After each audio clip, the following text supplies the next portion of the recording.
It's 6 p.m. Cairo local time, and it's time for the English News Bulletin on Channel 2. This is Sahara Talawi, starting up with the main headlines. President Sisi offers heartfelt condolences to Russia's Putin over the plane crash victims. Foreign Minister Abdel-Ati meets Malian President on bilateral ties and regional issues. And Egypt and Arab states brand Israeli occupation vote to annex West Bank as illegitimate.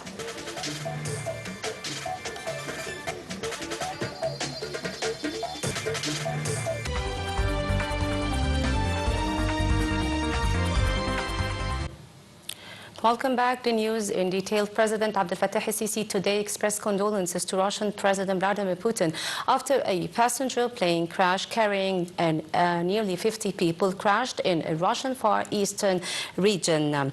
And via his social media account, President el-Sisi said that on behalf of himself and the Egyptian people offers his heartfelt condolences to his Russian friend and the Russian people over the plane's victims. The president extended his utmost sympathy with the families of the victims over their dear loss, praying to God to bestow upon them patience and solace.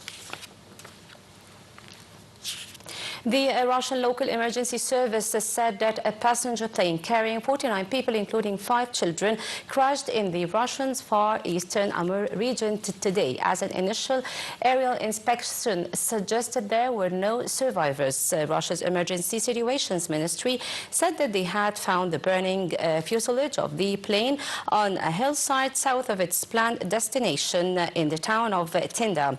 And images of the reported crash site circulated by the Russian state media show debris scattered among the dense forest surrounded by plumes of smoke. Meanwhile, Russian Interfax news agency said there were adverse weather conditions at the time of the crash. The authorities have launched a probe on the charge of flight safety violations that resulted in multiple deaths.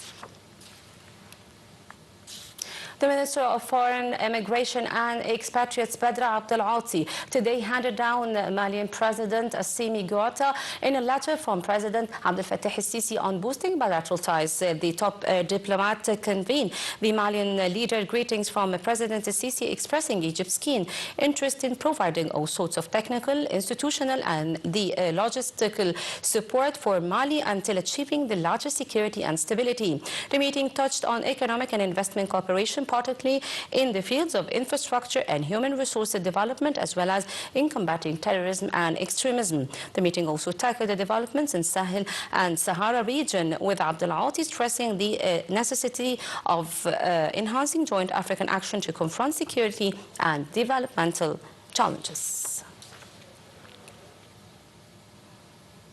The Minister of Foreign Immigration and Egyptian Expatriates, Badr Abdel-Ati, today said that the Egyptian economy has promising investment opportunities and wide experiences in the implementation of the strategic projects in many areas, such as the infrastructure, energy, and communication fields. Egypt's top diplomat made these remarks as he inaugurated the Egyptian-Malian Business Forum in Mali's capital, Bamako, with the participation of businessmen and representatives of the public and private sectors of both countries. Abdel-Ati also noted the forum marks an important step toward boosting the trade and economic partnership between the two sides. And on the sidelines of his official visit to Mali, Minister of Foreign Immigration and Egyptian Expatriates Badr Abdel-Ati today met a galaxy of the Malian Society of Egyptian Graduates, cherishing the role of building the bridges of communication between Egypt and Africa peoples. Separately, the minister met the members of the Egyptian community, where he reiterated Egypt's keenness to provide all sorts of the care and support to its sons abroad, in coordination with the diplomatic missions, consuls, and the concerned bodies in the country. Abdel-Ati hailed the Egyptian community's contribution to the Malian society as helping to promote ties in all fields.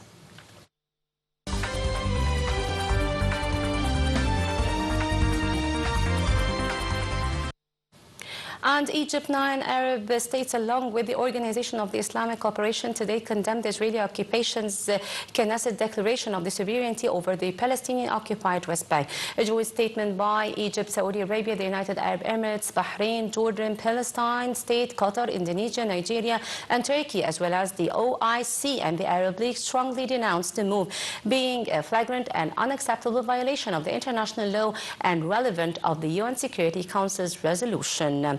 And they slammed the move as adding a legal formula to the occupation practices, including illegal settlement activities in the occupied Palestinian territories since 1967. The statement renewed that Israel has no sovereignty over the occupied Palestinian territories.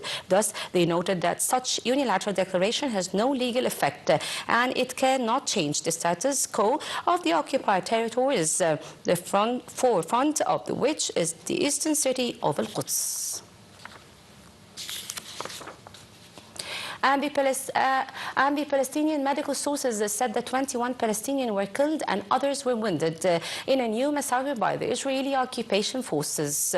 And the deaths were reported after the occupation forces conducted heavy airstrikes on different areas in Gaza Strip, including aid distribution points. According to Palestinian health authorities, dozens of people have starved to death in Gaza in the last few weeks, after the Israeli occupation troops cut off all supplies to Gaza from the start of March and reopened it with new restrictions in May. The World Health Organization said that 21 children under the age of 5 were among those who died of the malnutrition so far this year. And to Israel, where the Israeli illegal settlers stormed the Holy of Al-Aqsa Mosque in occupied Al-Quds under heavy protection of the occupation forces. Eyewitnesses said that the illegal shelters carried out the provocative rounds of the Tamaric rituals inside the mosque, and the mosque's courtyards and surroundings witnessed daily intrusions, and it's in the scene frequent confrontation between violators, whether illegal settlers, occupation forces, and worshippers defending the holy compound. And sources of Al Qahira news channels said that 166 aid trucks entered the Gaza Strip starting this morning through the Zikin and Karam Abu Salem border crossings since early Wednesday till dawn. And the trucks were carrying food and medical supplies. The sources stressed that Egypt is intensifying efforts with all international parties to facilitate the flow of aid into Gaza Strip in the light of the deteriorating humanitarian situation, noting that additional 180 trucks loaded with humanitarian aid are due to enter Gaza Strip on Thursday. And to Brazil, where Brazil announced today that it's finalizing its submission to join the South African genocide case against actions by Israel occupation authority in Gaza at the International Court of Justice. And its a statement, the Brazilian government accused the occupation forces of violations of international law, such as the annexation of territories by force, and it expressed deep indignation of violence suffered by the civilian population. South Africa filed a case in 2023 asking the ICJ to declare that Israel Occupation Authority was in breach of its obligations under the 1948 Genocide Convention. Other countries, including Spain, Turkey, and Colombia, have also sought to join the case against Israel. And to Iran, where Iran's deputy foreign minister said today that his country is ready to resume nuclear talks with the United States as long as some principles are respected, a day before a meeting with European powers in Istanbul. The Iranian diplomat said that talks could resume as long as Tehran's right under the Nuclear Non-Proliferation Treaty are recognized. He added also that the nuclear talks will resume if Washington builds trust with Tehran and guarantees that negotiations will not lead to renewed military action against Iran. The Russian attacks killed at least 5 people, including 3 members of the displaced family in separate attacks across Ukraine's war-sacred east. Today, Ukraine local officials said that a couple and their one son were killed in a village in the eastern Kharkiv region, while 2 more women were killed in the Donetsk region. Meanwhile, the Russian Defense Ministry said that its air defense systems had downed 39 Ukrainian unnamed aerial vehicles, mainly over southern regions of the country. Russia has stepped up drone and missile attacks on Ukraine more than 3 years in its operation, even as the 2 parties meet the ceasefire talks.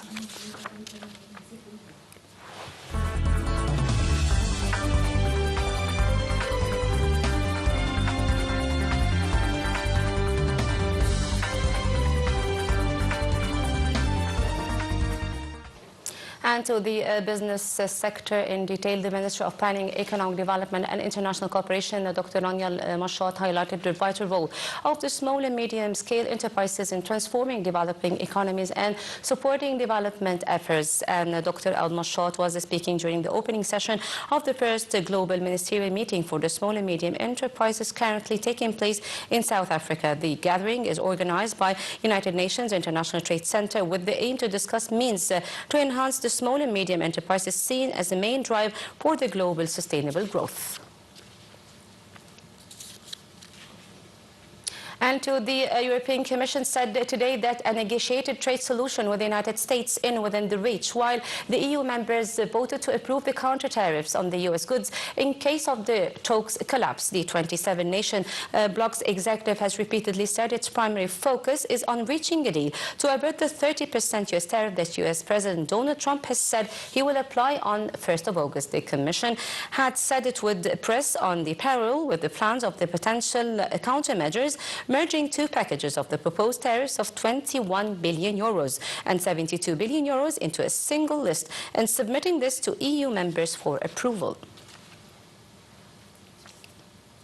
And still with the business, where the European leaders demanded a more balanced relationship with China at a summit with President Xi Jinping in Chinese capital Beijing today. They also highlighted the trade in their opening remarks, calling to concrete progress to address Europe's yawning trade deficit with China. For his part, Chinese President Xi Jinping urged top European Union officials to properly handle differences and the frictions as he criticized Brussels' recent trade action against Beijing.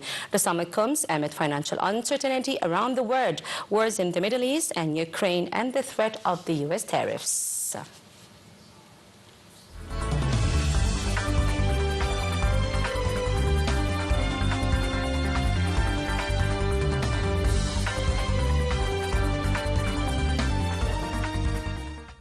And to the exciting world of sports, where England forward Marcus Rashford said today that his new club Barcelona already feels like home after the Spanish champions loaned the attacker for the Manchester United with future purchase option. Barcelona and Manchester United have reached a deal for the loan of the player Marcus Rashford until June 30, 2026.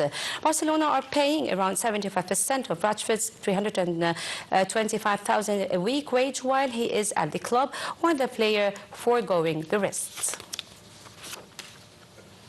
And so Liverpool announced that the club has completed the signing of French striker Hugo Ekitike from the Eintracht Frankfurt, according to the reports. The deal taking the... And by this, we come to the end of our English News Bulletin on Channel 2. Thank you for watching. Stay tuned for more.